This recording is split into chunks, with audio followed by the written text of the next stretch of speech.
সকালে আমরা শুনি না, প্রতিবেশী আমাদেরকে বলতে গেছিল তোমার ভাইকে কূপ দিছে, কে কূপ দিছে, বউ কূপ দিছে। গিয়ে দেখতেছি আমার ভাই রক্তাক্ত অবস্থায়। ওটা হচ্ছে একটা রোহিঙ্গা মেয়ে।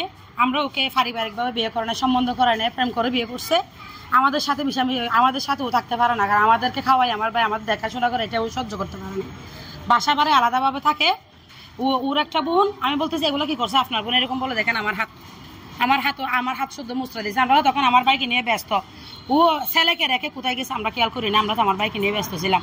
অনেক রক্তাক্ত হয়ে গেছিল, রক্ত অনেক কষ্ট করে বন্ধ করছি। হাতে নাতে ধরি না, মানে একটু মানে ওই সম্পর্ক আসছে, মানে আমি মোবাইল থেকে কল আসছে, তো কল ওঠার পর আমি রিসিভ করছি, তো দেখেছি মানে ছেলের একটা মানে কণ্ঠ, তো ওইটা বানা দিছি। তা আমি বলছি যে ওইটা কে, তো এরকম একটা মানে ওটা কে বলতেছি, মানে আমার বউ আমার সঙ্গে মানে ঝগড়া করছে।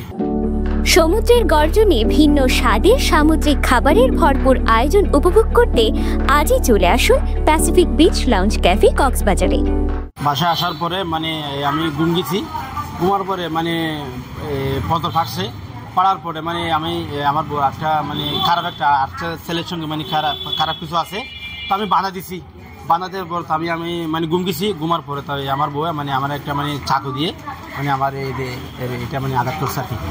তো ঝগড়া করার পর মানে আমি ঘুম গেছি, তো ঘুমার পরে তো একটা চাকু দিয়ে মানে এটা মানে আমাকে এটা আঘাত করছে আর কি। উনি মানে আমার ঘটনা এটাও হওয়ার পর মানে উনি কোথায় গেছে আমি সেও জানতে পারি। মানে একটা ছেলে আছে, মানে আমরা যাবো আর দুজন। হ্যাঁ, মামলা করবো।